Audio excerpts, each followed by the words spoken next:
Осыдан біраз уақыт бұрын режиссер Қанат Бейсекеев ақшта кезекті киносын түсірем деп жүргенде оған керекті барлық заттары Будапешт қаласында тәркіленіп, біраз жұмыс тоқтап қалғанын айтқан болатынбыз. Алайда тығырықтан шығатын жолды тапқан Қанаттың бұл ісі оңға басты. Енді міне көптен армандаған жұмысын аяқтап көрермендеріне деректі фильмін ұсынды.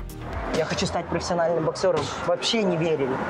Чувствуешь, что люди к тебе так с недоверием относятся и не поддерживают тебя. Аталмыш туынды Леди Спарта профессиональный женский бокс в ЛА деп аталады. Деректі фильмде қазақстандық боксшы қыз Аида Сатыбалдинованың спортқа қалай келгені, болашаққа қойған мақсаттар айтылады. Қанат Бейсекеевтің жүктеген видеосында Аида боксқа 25 жасында келді. Бұл боксшы мансабы үшін тым кеш жас. Алайда осыған қарамастан Аида ақшта кәсіби тұрғыда бокстасып, барлық белдіктер мен лауазымдарды алуды армандайды деп жазылған. Ендеше Бейсекеевтің аталмыш туындысын көрмеген болсаңыздар, оның YouTube-тегі каналынан тамашалай аласыздар.